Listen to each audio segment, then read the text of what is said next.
Hello and welcome along to episode 3 of this Macclesfield Town story, Save the Silkmen. We have started the season pretty well and today we are back for the end of the transfer window in the summer and a big game against Stevenage, of course the side who finished below Macclesfield despite points deductions in real life this season. The one team that spared them their Football League place, and hopefully this year we won't be relying on just one.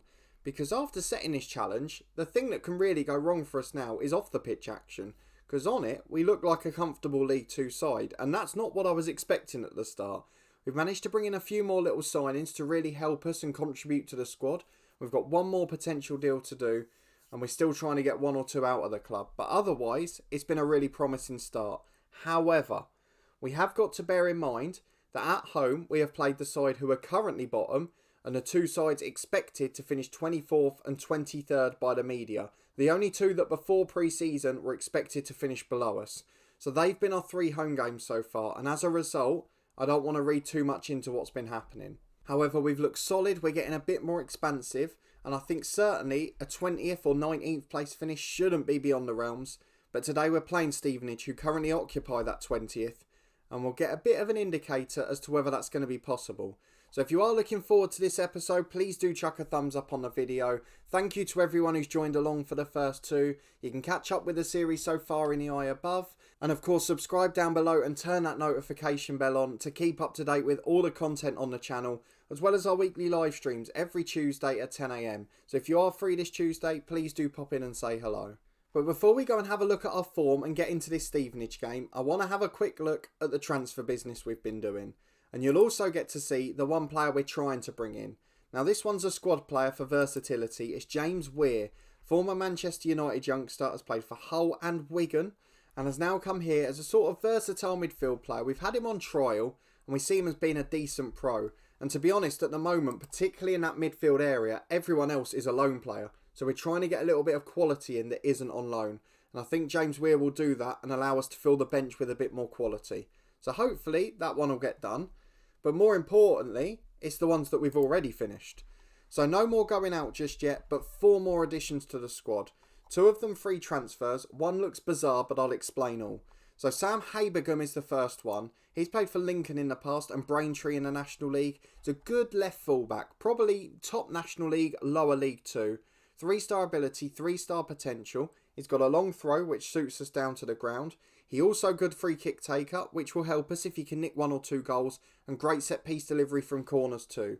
So Habergum's a player we're going to rely on a lot this year. We couldn't get a good loan left back, and I didn't want to spend big money. It's £800 a week on a 1-year deal. I feel like with the added bonuses with the set pieces, this is a good one for us. So I'm kind of hoping that he'll be a star. 3 games in, he's already got an assist, and I feel like he's going to do really well. So I'm delighted with that signing, and he's our new first choice left back with Fitzpatrick behind him. Then we've got probably the most bizarre one, which is Tim Deasy. He's come in on £170 a week as a 33-year-old goalkeeper. 1-star ability, 1-star potential. He's got loads of experience at sort of National League and National League North level. So the reason we've signed him is because he's homegrown at Macclesfield, as you can see. 3 appearances in the early 2000s. And that's all we needed. You need to have a homegrown player from the club in the squad. And he allows us to do that without losing any outfield quality. So Charles Cook will still be our backup keeper and he'll still play all the cup games. But Deasy, for the league games, will be on the bench and give us experience if we do need a keeper once or twice. He gets the crowd going as well, so warming up from the sideline, that might help too. But a pretty weird signing, but no real expense and fills a place on the bench, so we're happy with that. And the last 2 are both midfield additions. So Aaron Bolger has come in. Probably wasn't my first choice to sign on loan, but Cardiff didn't want any wage contribution. So I immediately said, well, let's take him. So it gives us another option. He's 3-star ability, 4.5 potential. And if we do need someone for a run of games or we have a little injury crisis with the loan players, it can be a like-for-like replacement. And again, in the cups like the leasing.com trophy, he's guaranteed 3 stars.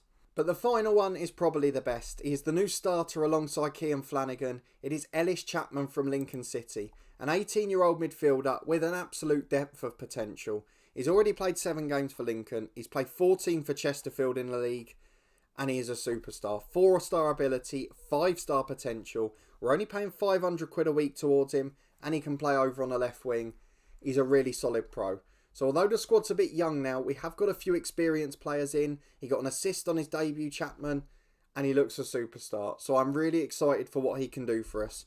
And with those 4 additions, James Weir and the ones we've already brought in, I don't think on the pitch we're going to be close to relegation. What we do have to worry about, as a board takeover is already being discussed, is whether we enter administration and lose 12 points. Because if we go to the club vision, there's rumour of a takeover from a consortium, but there doesn't seem to be much happening, so I wonder if it will go wrong. The bank balance is still nearly $1 million in the red, and it's still insecure financially according to the club info. So there are a lot of worries for us to think about, and a lot of potential things that could go wrong off the pitch. But on it, we look in good shape, and we've started the season pretty well. We're unbeaten at home, but as I mentioned, we've played the 2 sides expected to finish below us, and the one who are currently bottom. But the big shock of it was the win away at Northampton, which was incredible. And I was helped out by an old podcast friend and an old Luton Town favourite. So we obviously lost to Exeter, that was in the last episode. We drew 1-1 at home to Leyton Orient. Theo Archibald got the goal for us, but we couldn't hold on till the end. A 1-0 defeat at Burton with our backup side. A pretty good performance in all honesty, given the situation. A 2-1 win away at Northampton. Lloyd Jones, a former Luton man, got a goal in the first half. Not before Anthony Spyroot in his first league start had got his first goal for the club. And late on, David Fitzpatrick scored the winner from the penalty spot after Alan McCormack, a former Luton star, got sent off, and Chris Lyne, someone I've interviewed for the podcast, got sent off too, leaving them with 9 men, no central midfielders, and us the chance to sneak a famous victory. We then drew 2-2 at home to Morecambe, a bit disappointing in truth, but we came from behind twice, and Keane Lewis Potter was brilliant in that game. He's got 2 goals now, and he's looking a good player. And at 18 again, they're going to be a bit inconsistent, but if they can all be match winners 2 or 3 times, we'll win 10 to 15 games, and that's all we need. And Anthony Spyroot did just that last time out. A 2-0 win at home to Scunthorpe, 2 early goals, and we look comfortable after. So a really good performance there, and now we head to Stevenage in League 2, sitting pretty comfortably in mid-table, but with a much tougher spell of games coming up. So let's go and get into it, see the lineup, and find out if we think we can get a result today. And as a result of the brilliant performance last time out, we're going to stick with the same tactic and the same team. So it's pretty much our first 11 on paper now. James Weir will probably come onto the bench once he gets here, but otherwise we're pretty happy with what we've got. I am a little bit tempted by the whole Archibald and Cox thing, but Archibald did well on the road last time. Did have a better game in the last one, but Cox off the bench when we need him, he's a potential game changer, so let's not get too worried about him for now. Our 11 for today, ironically, is Jonathan Mitchell in goal, who's just joined Northampton on permanent deal in real life. Of course, I'm recording this about a week in advance, so he's well settled in now. Phillips and Habergam, the new sign in the fullbacks. Kelleher and Horsfall were centre-half. Do I change it? Horsfall had a good game last time out, but he was only in because Cameron was tired. And Cameron is the best centre-half at the club, I think. However, do you bring him back in? Oh, I don't know what to do. No, I'm going to bring him back in. We're away from home. We're sitting deeper. Cameron back in. So Cameron and Kelleher centre-half. 1 change to the 11. Kirby, Flanagan and Chapman the midfield 3. All of the Lone Stars combining. Archibald and Lewis Potter on the wings. And Anthony Spyroot on his own up front. Game changers on the bench. Donovan Wilson's there. Jordan Cox is there. McCourt if we need a bit of bite in midfield. Fitzpatrick the match winner at Northampton. But let's get into it and see if we can get a result. The perfect way to end a very good August. It's a 4-3-3 for a host today. Some work being done on the ground, it looks like. Some good players in that squad, actually. I'm trying to work out how they finished bottom. I know a lot of them joined later in the year. We've got Denton at left back, Simeon Jackson, the experienced striker, Elliot List on the right, Kemp on the left, Parrott in central midfield, Digby's a good player as well, Scott Cuthbert, a former Luton captain. Even Farman in goal was a good keeper for Lincoln back in the day. So a really good side, actually. I'm not sure what they're doing down there. On the bench, they've got Ben Kennedy, a player who starred for us in the head coach in FM19. We had a brief stint at Stevenage then. Is that Adam El Abd, the experienced one? I think he's just joined Whitehawk as assistant manager in real life. And Tom Saws as well, the old Palace player. They have got a brilliant little squad. But either way, we're going to tell the lads to pick up where they left off. If we get a repeat performance from the Scunthorpe game, we should get a result in this one. Well, what a dull first half that was. It's 0-0 at the break. I mean, to be honest, Stevenage have dominated the chances, but even though they've had 7 shots on target, does that just mean they're shooting from anywhere? Because we've not seen any highlights out of it. Northampton losing again, which is really bizarre. They're a club I expected to do well this year. Of course, they went up in real life. Everything's looking okay at the moment. We'd certainly take a 0-0. We've worked on being really solid defensively. And apart from Kean Flanagan switching off, everyone's happy. We have adjusted some of the midfield roles, although Stevenage have a corner. Headed away by Kelleher, and this is where we're dangerous. Archibald on the counter. He's got Spyro up with him. He's going alone down the left though.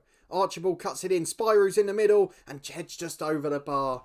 They're the chances we're waiting for, but unfortunately we couldn't take that one. Still 0-0 here, and they've got a good free kick position here, Stevenage.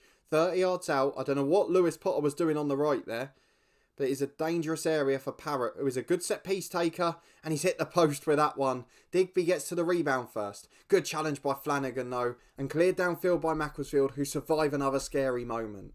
And we look at substitutions with 25 left. Archibald has had an awful game, so Cox will come on. He'll be a winger on attack, which is something he's done quite often. Kean Flanagan's complacent, so we'll bring McCourt on. He'll go back to holding midfield. Kirby will go back to ball winner on support. Don't know that he can do any more than that. Can he be a box-to-box maybe? Yeah, we'll have him as box-to-box. McCourt is a defensive midfielder on defend, just sitting in front of the back four. And Spyro's had a poor game too, so we'll get Jonathan Wilson on up front. Let's see if he can make the difference, the youngster. 25 to go, still 0-0. Well, there's nothing happening with 10 minutes left. We still haven't had a shot on target, so I'm just going to skip up to balance now, just to see if we can have a late flurry against Stevenage. As we give the ball away from the goal kick, and Liss switches it with a good ball. Kennedy can't get there though. Mitchell clears long. Donovan Wilson flicks on, but no real support up with him. And unfortunately, this is turned into a yo-yo end-to-end game with no quality. Although Lewis Potter picks it up on the left now. He's knackered, but has he got some magic in him? Switches to Cox. Should have been fresh off the bench, but didn't hold on to the ball. Habergam gets it back though. Both teams playing long, both teams playing tired. Habergam at left back for the second time. Down the line to Lewis Potter. Chance to cut inside. Crosses towards Cox. Heads into the back of the net. A brilliant way to finish. And this has been the story of our season so far. Just nicking late goals on the counter-attack. Playing really astute, solid defensive football. We'll now drop the fullbacks to defensive duties. We'll drop Chapman to support. And we'll drop the wingers to support. This is where we go on to holding on. A brilliant display from Macclesfield on the road. If we can hold on to a 1-0 win, it'll be a very special outing. Not much quality from either side in this one. Here's Cuthbert. Long ball forward. Headed down by Kelleher and now Kirby. And as Stevenage leave 3 forward to chase the game, this is where the space opens up. As Chapman gets it in the middle. Keeps possession despite a good challenge and finds McCourt. McCourt's got 2 left. Goes Chapman again. Into Lewis Potter. Cox making the run again. Lewis Potter shoots and it's into the side netting. Via a Cuthbert block. It's a corner kick. And I tell you what, with 90 seconds to go, we might be on course for a second here. But we don't want to throw too many forward as Habergam delivers the corner. An outswinger from the left-hand side. Chance to get it in. Crosses towards Nugent who heads clear. Parkhouse gets there and this is where Stevenage should be dangerous. But with 4 minutes of stoppage time to go, we still lead 1-0 and we're going to start time wasting. That is all you can really ask of these boys, is to hold on for the final moment. 3 minutes away from the perfect away performance. Wilding throws into Parrott though, and Stevenage having one last hurrah. Delivers from the right. Kennedy's there. Loses out to Phillips, and then Denton fires over. A good effort, but it was a little bit hopeful. And that's probably why Stevenage have had more shots than us. We've produced the perfect away performance. Sat back, defended, allowed them shots from distance, and then scored with 1 shot on target. A meaningful counter-attack, and we have been absolutely brilliant. Another victory. And I tell you what, at this rate, I don't think we'll carry on this form. But we're in the playoff hunt early on. 8th place, 11 points. Yes, we played all of the relegation candidates, but what an outcome it was. An unlikely victory, 5 unbeaten, which no one would have predicted. But then comes September. A really tough run of games. Swindon, who got promoted in real life. Newport, a good side. Crawley, a good side. Grimsby, another one of the relegation rivals away. And Colchester, who of course made the playoffs in real life too. There are some real difficult games coming up in next month. We've got Accrington, a League One side in the Leasing.com trophy. But we will be back in October. We've got Cambridge and Port Vale, 2 sides expected to finish next to us in the league by the media. So those seem the perfect 2 to show on camera. We'll separate that with the Leicester game, which we'll play off camera. We've got no aspirations for the Leasing.com trophy and we won't be treating it seriously. So we'll be back for those 2, but I leave you with that table. An absolutely brilliant one. 6 games played, 11 points in 8th place. And we're looking in great shape with hopefully one more signing to come in the shape of James Weir. I hope you're looking forward to it as much as I am. It's going to be a cracking season. And although we will gradually drift down that table, I've got hope we'll survive quite comfortably now. Providing there's no disasters off the pitch. In any episode, I could come back and go, oh no, there's a disaster off it. There's a takeover news. There's administration news. And that's pretty much the battle of this series.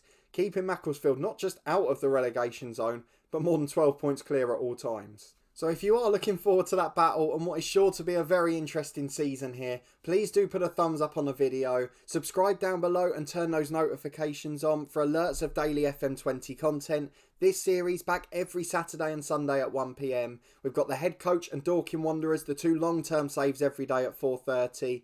And of course we'll be back on Tuesday morning to live stream again. 10 o'clock, Burnley at the side. And it's the Youth Academy Challenge in that one. But more a chance to hang out. So come and say hello. Come and have a chat about whatever you feel like. We'll have a good time on Tuesday morning, no doubt.